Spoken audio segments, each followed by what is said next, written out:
عیسیٰ علیہ السلام دیتے ہیں، مادرزاد اندھوں کو آنکھیں عیسیٰ علیہ السلام دیتے ہیں، اور مردوں کو زندہ کر دیتے ہیں۔ آج کہتے ہیں شفا دینے والا کوئی نہیں، آج کہتے ہیں نہیں، حالانکہ یہ در حقیقت یہ قرآن کا انکار ہے۔ کیا ہے؟ حضور کی عظمت کا انکار نہیں بلکہ خدا کے قرآن کا انکار ہے۔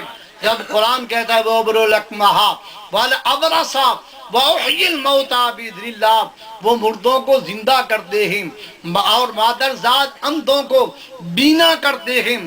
ایک آنکھ بیمار ہو، اس کو ڈاکٹر کے پاس جائیں، اس کا آپریشن کر کے اور ادویات ڈال کے اس کو ٹھیک کر سکتے ہیں، لیکن آج تک دنیا کے اندر کوئی ایسا ڈاکٹر نہیں آیا کہ آنکھ نہ ہو، ڈیلا بھی نہ ہو اور اس کو آنکھیں عطا کر دے۔ اگر دنیا کا کوئی علم، دنیا کا کوئی ڈاکٹر نہیں کر سکتا، ظالم و جاہل و عیسیٰ علیہ السلام ویسے ہاتھ پھیرتے ہیں تو ڈیلا بھی بن جاتا ہے، آنکھیں بھی بن جاتی ہیں۔ سبحان اللہ۔ قرآن کہتا ہے عیسیٰ علیہ السلام یہ کام کرتے تھے۔ آج ان لوگوں نے، عیسائیوں نے کہا تمہارا نبی یہ نہیں کر سکتا۔ عیسائیوں نے کیا کہا تھا؟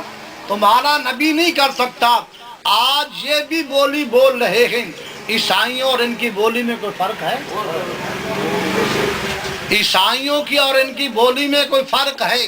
عیسائیوں اور ان کی تبلیغ میں کوئی فرق ہے؟ آج لوگ دستک ہٹاؤ بجاتے ہیں، رات کو پھرتے ہیں آؤ تبلیغ کے طرف۔ کیا یہی تم تبلیغ کر رہے ہو کہ نبی کچھ نہیں کر سکتا، ولی کچھ نہیں کر سکتا؟ عرض کر رہا تھا امام الاولیاء غوث اعظم رضی اللہ تعالی عنہ نے ارشاد فرمایا تم تو میرے نبی کی بات کرتے ہو، میں حضور کے غلاموں کے غلاموں کے غلاموں کا غلام ہوں۔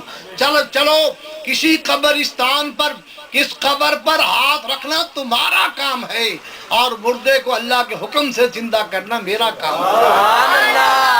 نعرہ تکبیر، نعرہ رسالت، نعرہ حیدری۔ اس وقت فتنہ پیدا ہوا تو اس کا مقابلہ غوث اعظم رضی اللہ تعالیٰ عنہ نے کیا اور مردہ کو زندہ کیا۔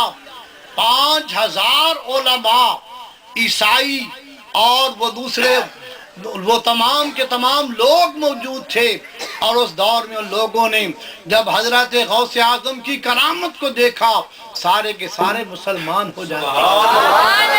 وہی الدین آپ کا لقب ہے، آپ نے دین کو زندہ کیا۔ یہی لوگ ہیں جن کی برکتوں سے آج تک دین آیا۔ آج لوگ ان کی مخالفت میں غیر اللہ کے نام پر کبھی کوئی فتویٰ، کبھی کوئی فتویٰ، آؤ دین کیا ہم تک پہنچا ہے تو انہی اولیاء کاملین کی برکت سے پہنچا ہے، جن کو آج غیر مسلم لوگ سمجھتے ہو۔ عرض کر رہا تھا یہ کہ حضرت غوث اعظم رضی اللہ تعالی عنہ نے اس دور کے اندر عیسائیت کا مقابلہ کیا، اور جب بر صغیر پاک و ہند میں انگریز یہاں پر حکمران ہوا، اس نے ایسے ایسے فتنے پیدا کیے۔ ان میں سے ایک فتنہ مرزا غلام محمد قادیانی لعنتی کا یہ پروگرام تھا، اور اس نے نبوت کا دعویٰ کیا۔ میں کہنا یہ چاہتا ہوں سادی سی بات چھوٹی سی محفل کے اندر، یہ ہمیشہ یاد رکھو یہ تاج تک ختم نبوت کے فتوے اور کانفرنسیں کرنے والے وہ کہاں تھے؟ اس دجال کے مقابلے میں نہ آئے۔ اگر مقابلے میں آئے تو حضور غوث اعظم کے خاندان کا ایک فرد جو ہے وہ اولیاء کاملین یعنی حضور پاک صلی اللہ علیہ وسلم کی اولاد اور آپ کے خاندان نے ان تمام فتنوں کا مقابلہ کیا، اور آپ نے بھی اعلان اسی وقت فرما دیا کہ چلو جہاں دل چاہتا ہے وہاں پہ مقابلہ کے لیے میں تیار ہوں۔ لاہور تشریف لے جاتے ہیں، آپ نے للکارا اور فرمایا کہ تم بھی یہاں پہ قلم کاغذ لکھ دو اور میں بھی لکھ دیتا ہوں۔ جس کا قلم کاغذ پہ لکھنا شروع کر دے وہ سچا ہے، اور نہ کرے وہ جھوٹا ہے۔ تاجدار گولڈا سے کسی نے پوچھا آپ نے اتنا دعویٰ کیسے کر دیا؟ یہ قلم اور وہاں پہ کاغذ رکھ دو وہ لکھنا شروع کر دے گا۔ فرمایا میں نے اپنے نانا سے پوچھ کے یہ وعدہ کیا۔ میں نے اپنے نانا سے پوچھا، انہوں نے فرمایا جو آپ کہے گا، اب قلم کو اشارہ کرنا تیرا کام ہے، اور قلم بغیر ہاتھ کے لکھنا، حالانکہ آج تک قلم نے لکھا نہیں ہے، لیکن اولیاء کاملین آپ یہ دیکھیں گے قلم کیسے لکھ سکتا ہے، یہ تو ویسے بنائی ہوئی باتیں ہیں، یہ اس کے اندر طاقت سننے کی قوت کہاں ہے، اور لکھنے کی طاقت قوت کیا ہے۔ آؤ حضرت فاروق اعظم رضی اللہ تعالیٰ حضور کے غلاموں کی بات کریں۔ آپ نے ایک دریا کو رکا لکھا، اے دریا اگر اللہ کی رضا کے لیے بہتا ہے تو بہہ، ورنہ ہمیں آپ کی ضرورت نہیں ہے۔ میں پوچھنا چاہتا ہوں وہ پانی کون سی یونیورسٹی کا پڑھا ہوگا؟ وہ کون سی یونیورسٹی سے وہ پڑھ کر آیا تھا پانی، جب وہاں پڑھ رہا تھا؟ اگر آج بچہ پڑھا ہوا نہیں وہ کچھ نہیں پڑھ سکتا، تو پانی کو آپ رکا لکھ رہے ہیں کس لیے؟ اور پھر عام آدمی بھی نہیں کہیں گے، اس کا دماغ کام نہیں کرتا تھا، وہ عام آدمی تھا، ایسے کہا۔ حضرت فاروق اعظم رضی اللہ تعالیٰ عنہ فرمایا جس راستے سے میرا عمر گزر جاتا ہے، 3 راستے وہاں پر شیطان بھی نہیں گزرتا۔ سبحان اللہ۔ باتیں لمبی ہو جائیں گی۔ عرض کر رہا تھا تاجدار گورڈا رحمت اللہ تعالی علیہ نے یہ جب چیلنج کیا وہ مقابلے میں نہیں آیا، اور فرمایا آج ایک اور بھی اس زبان سے میں آپ کو پیش گوئی کرتا ہوں، فرمایا تیرا خاتمہ ہوگا تو ناپاک جگہ میں خاتمہ ہوگا۔ یہ بھی اسی دور میں تاجدار گورڈا کے کلمات تھے، جب وہ مرتا ہے تو استنی لیٹرین کے اندر وہاں اس کو بہت آتے ہیں۔ کاملین کی زبان سے جو نکل جاتا ہے اللہ تعالیٰ پورا فرما دیتا ہے۔ فرمایا تم اللہ کے ہو جاؤ، من کان للہ کان اللہ لہو، حدیث مبارک میں آتا ہے جو اللہ کا ہو جائے اللہ اس کا ہو جاتا ہے۔ سبحان اللہ۔ اسی طرح اس دور کے اندر بہت بڑے علامہ، بہت بڑے فاضل حضرت پیر نصیر الدین رحمت اللہ تعالی علیہ، اسی طرح امام اہل سنت مجدد الدین ملت الشاہ احمد رضا خان فاضل بریلوی رحمت اللہ تعالی علیہ، ہم صرف اپنی سوچ تک ان کو صرف شاعر سمجھتے ہیں، ان کو کیا سمجھتے ہیں؟ صرف کہ اچھی نعتیں لکھی۔ امام اہل سنت نے بھی بڑے خوبصورت کلام لکھا، پیر نصیر الدین صاحب کا بھی ہر جملہ ہر لفظ کے اندر بے شمار علوم موجود ہیں۔ حاضر و ناظر نور و بشر پہ نہ جا، یعنی ابھی یہ کلمات کہہ رہے تھے، حاضر و ناظر پر اگر انسان بیان کرتا رہے تو وقت کافی درکار ہے، اور نور و بشر پر اگر اللہ رب العزت اپنے پیارے محبوب کو پیدا نہ فرماتا تو کائنات کی کوئی چیز بھی مارد وجود کے اندر آتی۔ فرما کن تو کنزن مخفیہ، میں اسے ایک مضمون کا چند کلمات کہتا، کن تو کنزن مخفیہ، میں ایک مخفی خزانہ تھا اور مجھے کوئی نہیں جانتا تھا، کوئی مخلوق نہیں تھی۔ فاحببت، اور میں نے چاہا کہ میں پہچان عرفا، میں پہچانا جاؤں، فخلقت نور محمد صلی اللہ علیہ وسلم، میں اکیلا تھا، مخفی خزانہ تھا، میں نے چاہا کہ میں پہچانا جاؤں تو میں نے حضور کے نور کو پیدا فرمایا۔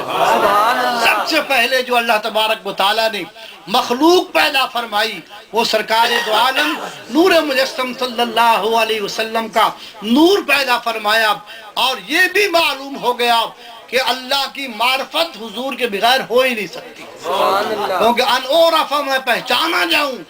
اللہ نے کیا چاہا؟ میں پہچانا جاؤں، تو کیا فرمایا؟ فخلقت نور محمد، میں نے حضور کے نور کو پیدا فرمایا۔